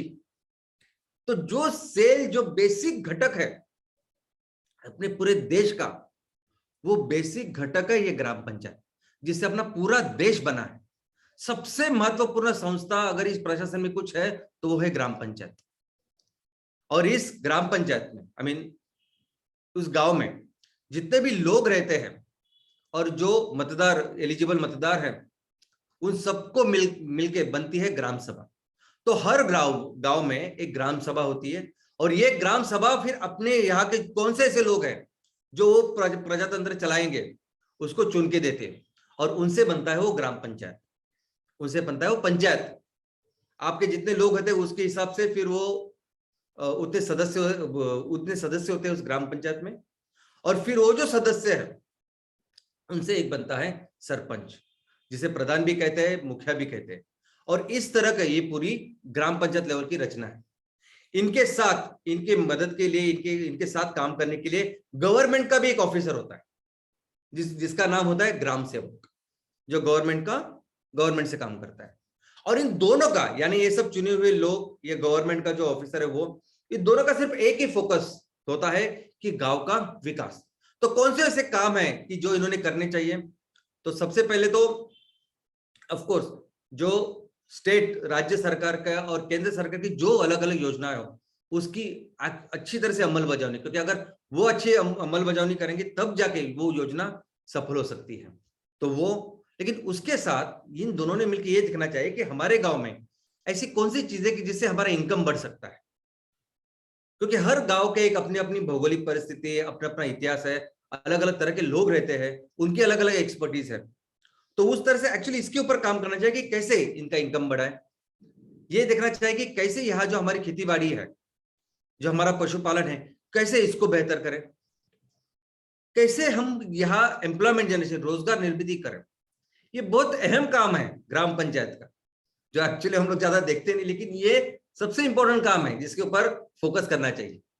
कैसे हम लोग गांव को अच्छी सुविधा दें, रोड, सैनिटेशन दें, कैसे जो बेसिक चीजें हमारे युवकों को या बच्चों को लगती है, एजुकेशन है, मेडिकल, स्वास्थ्य है, इसको बेहतर करें। पानी का जो विषय है, वो पानी की जो समस्या है उसको कैसे सॉल्व करें, ये चीज है ग्राम पंचायत जिसके ऊपर फोकस करना चाहिए और काम करना चाहिए। ये पानी पीने के लिए हो, हमारे खेती बाड़ी के लिए हो, किसी छोटी सी इंडस्ट्री के लिए हो, ये सब काम है। और पूरी तरह से इंफ्रास्ट्रक्चर का डेवलपमेंट करना, ये काम होता है ग्राम पंचायत का। अक्सर आपने देखा होगा तो ग्राम पंचायत का कैसे होता है कि इतना सारा पैसा आ रहा है ऊपर से और फिर कैसे उससे वो काम इंप्लीमेंट कर, बस इतना ही होता है। लेकिन मुझे लगता है कि जो कल्चर हमारा है वैदिक पीरियड से, प्राचीन भारत से, और जो मकसद है इस पूरे सिस्टम का, वो ये है कि कैसे उस क्षेत्र का विकास करना चाहिए, कैसे गांव का विकास करना चाहिए, और ये सोचना चाहिए हमारे लोगों ने। दूसरा है ब्लॉक लेवल पे, तहसील लेवल पे या मंडल लेवल पे। तो उसमें जैसे यहाँ ग्राम पंचायत होती है, यहाँ होती है पंचायत समिति। यहाँ के भी जो लोग हैं, पंचायत समिति के जो सदस्य है, वहां के जो गांव है, उस गांव के लोग डायरेक्ट चुनाव करते हैं और उनको चुन के देते हैं। और यही जो सब पंचायत समिति के सदस्य हैं, वो उनमें से ही एक को अपना अध्यक्ष, यानी जिसको सभापति बोलते हैं, उसको चुनते हैं। तो वहां मुखिया होता है, तो यहाँ होता है पंचायत समिति सभापति। और यहाँ भी इनके साथ मदद करने के लिए एक बहुत सारा गवर्नमेंट का डिपार्टमेंट होता है। जो इस पूरे गवर्नमेंट का डिपार्टमेंट के जो हेड होते हैं वो होते हैं बीडीओ, ब्लॉक डेवलपमेंट ऑफिसर। दोस्तों मैं आपको बता दूं कि जिस तरह से हम सभी लोग अपने जो लोक प्रतिनिधि चुन के देते हैं और वो फिर गांव को या अपने देश को, अपने राज्य को चलाते हैं, वैसे ही सेम अभी ये जो लोग हैं इनको कहते हैं लोक प्रतिनिधि, वैसे सेम एक सिस्टम है जिनको कहते हैं लोक सेवक। तो अगर आपको गांव का विकास करना है, अपने तहसील का विकास करना है, तो सबसे इंपॉर्टेंट क्या है? तो वो एक कोई आदमी है जो देखेगा सिर्फ प्रशासन के बारे में। तो एक ऐसी व्यवस्था है कि जो ऐसे सक्षम लोगों को नियुक्त करते हैं जिनको लोक सेवक कहते हैं, और इनको लोक सेवक जो नियुक्त करते हैं उनको कहते हैं लोक सेवा आयोग। अब ये देखते हैं कि अगर आपको वीडियो करके काम करना है तो आपको कितनी सूझबूझ है, आपका क्या बैकग्राउंड है, किस तरह से आप काम कर पाओगे, आप में वो क्षमता है कि नहीं। और ऐसे परीक्षा वगैरह लेके उसका इंटरव्यू लेके वो वीडियो चुने जाते हैं। जब आपके तहसील में गांव सबसे इंपॉर्टेंट है खेती बाड़ी, तो खेती बाड़ी से लेके तालुका कृषि अधिकारी का पूरा कार्यालय उधर है। तालुका कृषि कार्यालय अधिकारी जो है उसके अंदर कृषि सहायक है, बाकी के कृषि तज्ञ, वो सभी का चुनाव गवर्नमेंट करती है, राज्य शासन केंद्र शासन करती है, ताकि जब आपको ये काम करना है तो आपके लिए वो आदमी, वो पूरी रचना, वो पूरा स्ट्रक्चर, वो इंफ्रास्ट्रक्चर गवर्नमेंट ने तैयार करके रखा है। अगर आपको पशुपालन करना है तो हर तहसील में आप देखोगे तो पशु वैद्य के अधिकारी होते हैं वहां, और उनकी टीम होती है कि अगर आपको गाय का काम करना है, बकरी का काम करना है, मधुमक्खी पालन करना है, ये सभी वो देने के लिए एक्सपर्ट्स, ये पूरी यंत्रणा गवर्नमेंट ने तैयार करके रखी है। और ये सभी यंत्रणा आपके तहसील लेवल पे होती है, और इसका जो मेन होता है वो है बीडीओ। और इसके साथ ये पूरा एडमिनिस्ट्रेशन, यानी लोक प्रतिनिधि और लोक सेवक, इन मिलके होता है एडमिनिस्ट्रेशन, प्रशासन। और इनकी भी रिस्पॉन्सिबिलिटी, इनका भी काम और रिस्पॉन्सिबिलिटी क्या है कि अपने तहसील को बेहतर बनाना। क्या होना चाहिए कि कैसे अलग अलग डिपार्टमेंट हमने देखे, इसके साथ एजुकेशन का भी डिपार्टमेंट है, इसके साथ मेडिकल का भी डिपार्टमेंट है, और जो कोई आप देखोगे महिला बाल विकास उसका डिपार्टमेंट है। एक सेपरेट डिपार्टमेंट होता है तहसील लेवल पे, जो सिर्फ ये देखता है कि कैसे आपके गांव में, आपके तहसील में ज्यादा से ज्यादा महिला बचत गट हो, और कैसे उस महिला बचत गट ज्यादा से ज्यादा उपक्रम करे और उनसे ज्यादा इनकम लोगों को मिले। अभी उसके ऊपर फोकस जो है वो करना चाहिए, और उसके जो हमारा लक्ष्य है, उद्देश्य है, उसके तरफ काम करना चाहिए, जो है विकास। वैसे ही है जिला परिषद के लेवल का। जिला परिषद के लेवल का अगर आप देखोगे तो उसे कहते हैं जिला परिषद, जो हर डिस्ट्रिक्ट में सबसे ऊपर वाला स्तर होता है। और इसमें भी जो मेंबर है वो मेंबर यहाँ के लोग डायरेक्टली चुन के देते हैं, और ये सभी मेंबर जो चुन के आते हैं वो अपना एक अध्यक्ष चुनते हैं, जिसे हम लोग जिला परिषद अध्यक्ष कहते हैं, चेयरमैन कहते हैं। अभी ये भी उस जिले में जितने लोग रहते हैं उसकी जो पॉपुलेशन, उसके हिसाब से यहाँ भी रिजर्वेशन होता है, महिलाओं को 30% ऐसा हिस्सा होता है, और पब्लिक सर्वेंट। और यहाँ भी जो मुख्य प्रशासन का जो बॉस होता है, जो लोक सेवा नियुक्त करते हैं, वो आईएएस ऑफिसर होते हैं, उन्हें मुख्य कार्यकारी अधिकारी कहते हैं, और उनके अंदर भी पूरे सारे डिपार्टमेंट होते हैं। यानी जैसे हमने देखा, उसके साथ पानी पुरवठा होगा, इरिगेशन, योजना, अकाउंट्स, ये सभी डिपार्टमेंट इसमें होते हैं। और ये अलग अलग डिपार्टमेंट का यही एक काम होता है कि कैसे उस डिपार्टमेंट के तहत उनकी जो पूरे जिले की परिस्थिति है। और ऐसा नहीं कि जिला स्तर का जो रचना होती है ये गांव के लिए, तहसील के लिए, सबके लिए होती है। तो आप देखोगे कि अगर हमें गांव का विकास करना है या जिले का विकास करना है तो कोई भी डिपार्टमेंट आप लीजिए, पानी की व्यवस्था होनी चाहिए सब जगह, तो पानी के लिए सेपरेट डिपार्टमेंट है, तो पानी पुरवठा के लिए एक डिपार्टमेंट है और इरिगेशन के लिए भी एक डिपार्टमेंट है। तो हर डिपार्टमेंट पे एक क्या होता है, एक चुन के आपके लोग होते हैं, और हर डिपार्टमेंट का एक सभापति होता है। जिला परिषद लेवल पे जितना भी लोग आते हैं चुन के, और हर एक का एक डिपार्टमेंट होता है, कोई सार्वजनिक बांधकाम में होता है, इरिगेशन में होता है, ये सब कुछ होता है। तो उनका एक सभापति होता है जो लोक प्रतिनिधि का बॉस होता है, और उनके साथ होता है एक शासकीय अधिकारी जो उस पर एक्सपर्ट होता है। तो अगर आप वैद्यकीय जो सुविधा है, मेडिकल सर्विसेज, उसके अगर सभापति हो तो आपके साथ एक डॉक्टर, सीनियर डॉक्टर आपके साथ वो बॉस रहेगा। और फिर ये बजट प्लानिंग, यानी बहुत बार तो हम लोग कितने पैसे राज्य शासन से आएंगे, केंद्र शासन से आएंगे, कि हम लोग क्या टैक्सेस कर रहे हैं, किस तरह से हम लोग को इनकम बढ़ाएंगे और किस तरह से इसको यूटिलाइज करेंगे, इसके ऊपर सब काम करते हैं। दोस्तों अर्बन जो है, जो अभी ये गांव का जो देखा, वैसे ही ऑलमोस्ट सिमिलर तरह का जो प्रशासन है वो हमारे शहर या नगर में भी होता है। तो जिस तरह से ग्राम पंचायत होती है, हमने देखा कि सबसे छोटे जो शहर होते हैं उसमें जो पंचायत होती है उसे कहते हैं हम लोग नगर पंचायत। अभी गांव में हमने ये पंचायत राज देखा, शहरों में होता है स्थानिक स्वराज्य संस्था। स्थानिक स्वराज्य संस्था यानी उस शहर को संभालने के लिए वहां की अपनी एक संस्था होती है। ऑफकोर्स उसको सपोर्ट करती है राज्य शासन, केंद्र शासन, लेकिन वो अपने आप में एक ऑटोनॉमस ऐसी बॉडी है।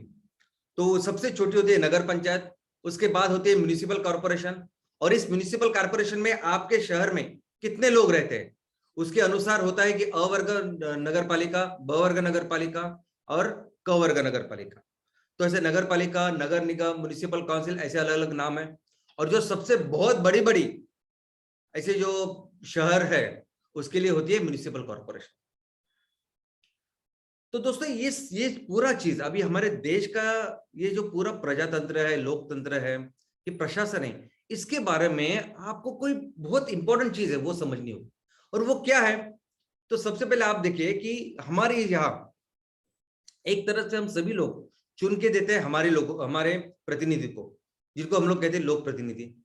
और दूसरी तरफ से ये जो होते हैं लोक सेवक, जो चुनते हैं, जो नियुक्त किए जाते हैं थ्रू प्रॉपर प्रोसेस, लोक सेवा आयोग, राज्य लोक सेवा आयोग, केंद्र लोक सेवा आयोग, ये सब लोग आते हैं। अब ये दोनों मिलके इनका क्या होना चाहिए काम? तो हमारे गांव का विकास कैसे करें, हमारे गांव का विकास कैसे करें, हमारे प्रदेश का विकास कैसे करें, बस ये इसी के लिए होना चाहिए प्रशासन, इसी के लिए होता है ये पूरा स्ट्रक्चर। पंचायत राज सिस्टम में भी क्या कहा है कि आपके यहाँ के जो सबसे काबिल, सबसे होनहार, सबसे सूझबूझ वाले जो लोग हैं वो इस प्रशासन को चलाएंगे। और हमने कई सारी कथा ऐसी सुनी है कि कैसे एक गांव में रहने वाले उस प्रदेश का राजा बनता है। तो अपनी काबिलियत है, उस काबिलियत के आधार पर लोगों को आप चुनो और उनसे वो उस देश को, उस प्रदेश को आगे लेके जाओ। ये बेसिक थीम है हमारे इस पूरे शासन की। अब हमारे गांव को, हमारे तहसील को कैसे बेहतर बनाए, ये कौन सोचेगा? कि एक तो वो लोक सेवक जो नियुक्त किए जाते हैं, जो पढ़ाई करके अपने टेक्निकल लोग होते हैं, वो नहीं सोचेंगे। ये वो कौन सोचेगा? जिनको हम लोग चुन के देते हैं, क्योंकि वो आपके गांव में वहां रहे हैं, वो आपके साथ में रहते हैं। उनको पता होता है कि वो आपके गांव में कौन सी आपकी ताकत है, कौन सी आपकी वीकनेस है, क्या चीज है जो हमारे लोग मिलके बेहतर कर सकते हैं, कौन से ऐसे रिसोर्सेज जिसको हम लोग डेवलप कर सकते हैं। किस तरह से आज हमारे तहसील में, गांव में इतने सारे लोग रहते हैं, इतने सारे रिसोर्सेज हैं, तो किस तरह से हम लोग इनका इनकम बढ़ा सकते हैं, कैसे बढ़ा सकते हैं, क्या ये सब विजन और मिशन अगर कोई चुन सकता है, अगर कोई कर सकता है, तो वो है लोक प्रतिनिधि। लोक प्रतिनिधि के अलावा कोई बाहर का आदमी यहाँ आके फिर उसके वो टेक्निकली ऑफ कोर्स मदद करने के लिए रहता है, सब कुछ करता है और सब सही है, उसने करना चाहिए। लेकिन जो विजन और मिशन हमारे गांव के लिए, हमारे तहसील को बनाना है, वो बना सकते हैं हमने ही, जो चुन के दिए हैं हमारे जो प्रतिनिधि, वही बना सकते हैं। और एक बार उन्होंने देखा कि नहीं, मुझे ये पूरी जो ऐसा इलाका है जहां भी बंजर जमीन है, कुछ नहीं हो रहा है, उसको डेवलप करना है। तो एक बार आपने वो लिखा कि आपको क्या करना है, उसके बाद आपको मदद करने के लिए सब सलाहकार, एक्सपर्ट और सब कुछ गवर्नमेंट के पास रहते हैं। आपके अगर ग्राम पंचायत लेवल पे नहीं रहेंगे तो तहसील लेवल पे रहेंगे, तहसील लेवल पे नहीं रहेंगे तो आप जिला लेवल पे रहेंगे, नहीं तो आप शासन के पास रहेंगे। लेकिन हर जगह ये लोग, ये यंत्रणा गवर्नमेंट की भी रहती है आपको मदद करने के लिए। तो फिर वो एक प्लानिंग ब्लूप्रिंट बनाते हैं कि कैसे इसको करना, और फिर एक बार आपने वो प्लानिंग की तो उसको एग्जीक्यूट करने का काम करते हैं ये पूरा शासन, ये पूरे प्रशासन में हमारे लोक सेवक। तो इस तरह से ये कारोबार चलता है। तो और हर लेवल पे ये स्ट्रक्चर है, ये बेसिक स्ट्रक्चर है। इनफैक्ट अगर कोई राज्य का कोई मंत्री भी है, अगर कोई पशु संवर्धन मंत्री है, तो उसने राज्य के लिए क्या सोचना चाहिए कि कैसे मैं अपने राज्य में जो भी पशुधन है, अगर मैं राजस्थान से हूँ या मैं उड़ीसा से हूँ, कर्नाटक से हूँ, तो ऐसी कौन सी चीज है जो हमारे गांव के लोग अच्छी तरह से जानते हैं? क्या वो गाय चराना अच्छी तरह से जानते हैं, या वो बकरी का काम अच्छा करेंगे, या और कोई भी चीज वो काम अच्छा करें, और कैसे मैं उसको बेहतर बना सकता हूँ, कैसे इसको आगे लेके जा सकता हूँ। इतने सारे लोग अगर डिपेंडेंट है उसके ऊपर, तो कैसे उनकी इनकम बढ़ा सकता हूँ, तो वो सोच सकता है। और उसके साथ उनकी मदद करने के लिए कौन होता है? तो उस डिपार्टमेंट का प्रिंसिपल सेक्रेटरी, ओके, और एक तंत्रज्ञ होते हैं, डायरेक्टर। तो पूरे लेवल पे, कोई भी लेवल पे अगर आप जाए, ग्राम पंचायत लेवल से लेके आप अभी राज्य स्तरीय नेशनल लेवल के ऊपर भी जाएंगे, तो यही एक बेसिक स्ट्रक्चर अपने देश का है। और ऐसा ही बेसिक स्ट्रक्चर हमारे एमसीएल बिजनेस का भी है। सबसे पहले मैं आपको बता दूं कि जैसे पंचायत राज सिस्टम ये बना है लोगों के ऊपर। पंचायत राज सिस्टम कहता है कि लोगों ने ही प्रशासन करना चाहिए। तो एमसीएल का जो उद्देश्य है, जो विजन और मिशन लेके हम लोग चल रहे हैं, कि हमें सिर्फ इनकम या बिजनेस नहीं करना है, तो हमें उस गांव को सुजलाम सुफलाम करना है। फिर से कई सारे ऐसे विषय है कि जो सिर्फ आर्थिक उन्नति से नहीं सॉल्व होने वाले। क्यों हम लोग एमसीएल में ये एमपीओ कर रहे हैं? क्यों लोगों को हर हफ्ते हम लोग कह रहे हैं कि सैटरडे सेशन करते हैं, लोगों को एक साथ जोड़ते हैं? क्योंकि कई सारे ऐसे सामाजिक प्रश्न हैं, चुनौतियां हैं, जो जब तक लोग नहीं आएंगे तब तक सॉल्व ही नहीं होंगे। चाहे कोई एक तमिलनाडु का छोटा सा गांव हो, या चाहे वो अमेरिका का कोई शहर हो, लेकिन जहां नदी का संवर्धन करना है, जहां स्त्री पुरुष समानता लेनी है, जहां एजुकेशन के बारे में सोचना है, जहां कचरे को पूरी तरह से जीरो वेस्ट बनाना है, ये सभी चीजों के लिए, और इससे कहीं ज्यादा ऐसे विषय है कि जिसके लिए लोग ही लगेंगे। तो हमारे प्रदेश को, हमारे गांव को अगर अच्छी तरह से आगे लेके जाना है, तो उसके लिए है जरूरी है लोग, और इसीलिए है हमारा एमसीएल प्रोड्यूसर ऑर्गेनाइजेशन, एमपीओ। इसके अलावा दूसरा, जैसा हमने देखा कि ग्राम पंचायत हमारे देश का बेसिक यूनिट है एडमिनिस्ट्रेशन का। अगर देश को सही करना है तो हमें पूरा फोकस करना पड़ेगा ग्राम पंचायत के ऊपर। अगर हर ग्राम पंचायत को हमने अच्छी तरह से किया, तो पूरा देश हमारा सशक्त होने वाला है। और यही हमारा बेसिक प्रिंसिपल है एमसीएल में। एमसीएल में भी सबसे इंपॉर्टेंट अगर कोई प्रोजेक्ट है, अगर कोई बिजनेस है, तो वो है एमसीएल विलेज प्रोजेक्ट। ग्राम पंचायत लेवल का ये जो एमसीएल विलेज प्रोजेक्ट है, एमवीपी, ये सबसे इंपॉर्टेंट प्रोजेक्ट है। जिस तरह से पेशी से बनती है पूरा देह, पूरी बॉडी, जिस तरह से ग्राम पंचायत से बनता है पूरा हमारा देश, वैसे ही इस एमवीपी से ही बनेगा आगे का ये एमसीएल का पूरा विजन और मिशन। ये एक तहसील में एक फैक्ट्री सीएनजी की डाल के कुछ फर्क नहीं पड़ेगा ज्यादा। एक्चुअली ये फैक्ट्रियां, ये सब कुछ काम किसके लिए है? तो एमवीपी उस ग्राम पंचायत में रहने वाले गांव के लिए है। कई सारे ऐसे गांव हो सकते हैं, तहसील हो सकते हैं कि जहां नेत्रकाश नहीं हुआ सकते हम लोग, वहां रेगिस्तान हो सकता है, पहाड़े हो सकते हैं, बाकी कुछ करेंगे। एमसीएल का काम क्या है कि हर एमवीपी के लिए क्या जरूरी है उसको हम वैसे फिर वो फैक्ट्री डालेंगे, वो प्रक्रिया केंद्र तैयार करेंगे, प्रोसेसिंग करेंगे, जो कुछ है वो करेंगे। फोकस क्या है? एमवीपी। तहसील में 100 टन की 10 टन की फैक्ट्री से लेकर 100 टन तक जाए अपना काम होगा, ऐसा नहीं है।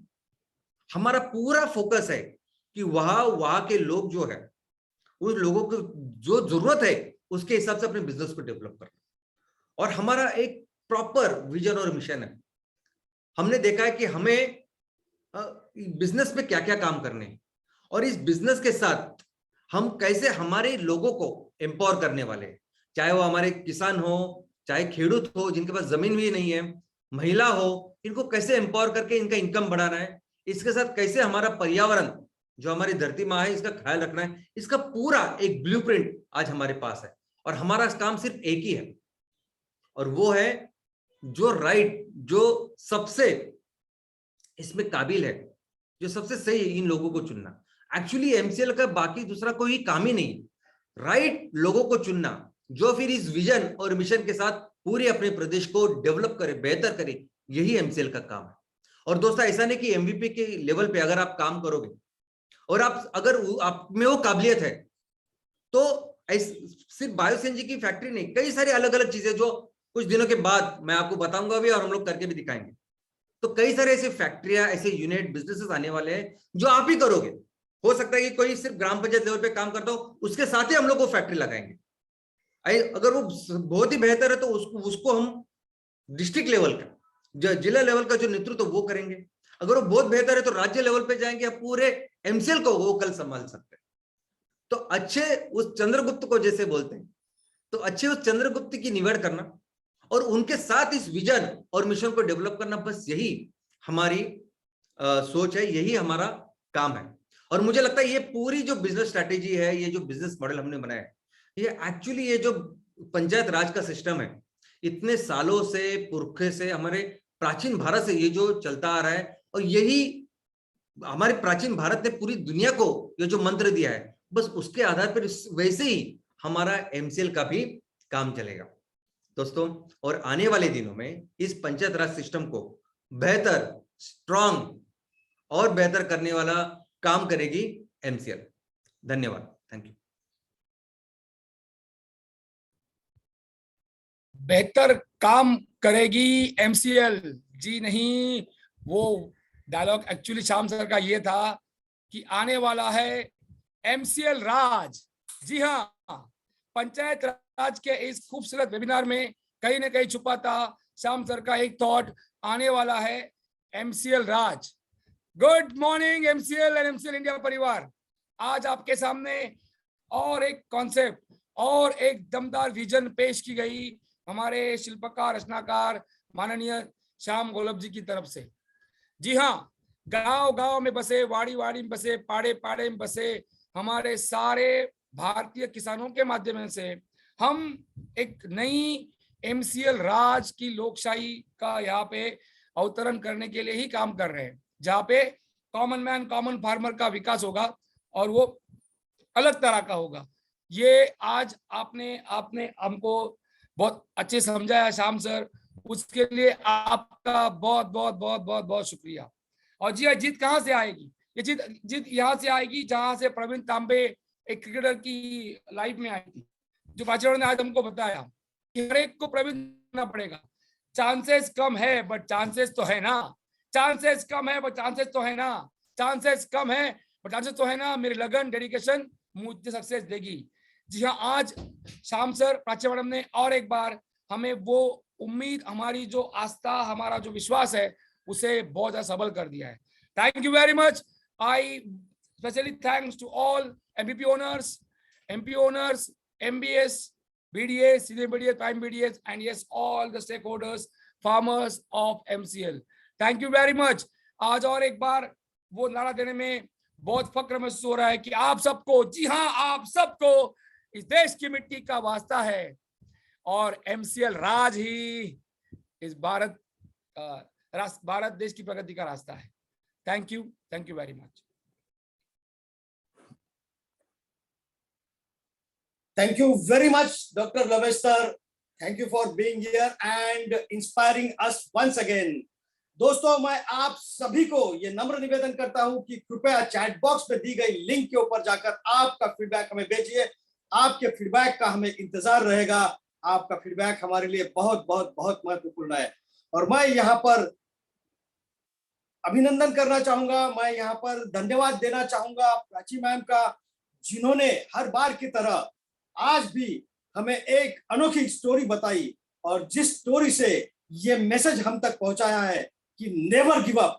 परिस्थिति आपके काबू में नहीं है, लेकिन किसी भी परिस्थिति में किस प्रकार से हमें अपना मोटिवेशन कायम रखना है और लक्ष्य की ओर एक एक इंच करके बढ़ना है, इसका कहानी से हमने सीखा। दोस्तों, उम्र कोई मायने नहीं रखती, वो तो बस एक नंबर है। अगर आपका मकसद आपको पता है और अगर आपने हार नहीं मानी तो आप कुछ भी हासिल कर सकते हैं। Thank you very much Prachi ma'am for motivating us as usual. धन्यवाद। एंड शुक्रिया अदा करना चाहूंगा उस इंसान का जिसे सुनने के लिए हम बेकरार रहते हैं, हर शुक्रवार यहाँ पर आते हैं और आज भी वही बात हुई है।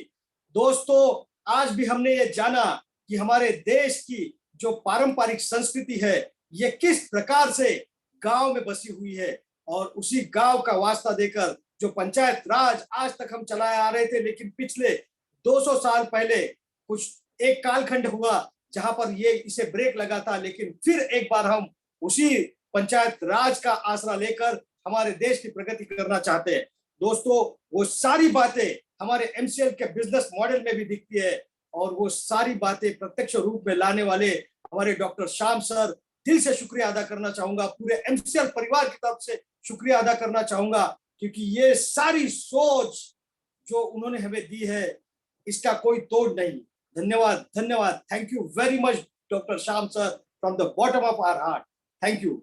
एंड शुक्रिया अदा करना चाहूंगा वो बेसिक यूनिट, जी हाँ दोस्तों, जो हमेशा श्याम सर कहते हैं कि हमारा बेसिक यूनिट जो है वो है हमारा एमवीपी। एमवीपी हमारे चैनल पार्टनर, हमारे एमपीओ, एमबीएस, हमारे बीडीएस, प्राइम बीडीएस, सभी का मैं दिल से शुक्रिया अदा करना चाहता हूँ। एमसीएल के ऊपर भरोसा रखने के लिए, एमसीएल के साथ कदम से कदम मिलाकर चलने के लिए शुक्रिया अदा करना चाहता हूँ हमारी पूरी एमसीएल टीम का। धन्यवाद दोस्तों। मैं फिर एक बार याद दिला दूं, इस चैट बॉक्स में दी गई लिंक के ऊपर जाकर आपका फीडबैक हमारे साथ शेयर कीजिए। और इसी के साथ मैं आपका होस्ट मंगेश शेलार आप लोगों से ये रिक्वेस्ट करता हूं कि कृपया आपका, आपके परिवार का और पूरे एमसीएल परिवार की सेहत का ख्याल रखिए। और इसी के साथ मैं यहाँ पर ये घोषित करता हूं कि आज का यह ट्रेनिंग सेशन, आज का यह वेबिनार यही समाप्त हुआ। धन्यवाद।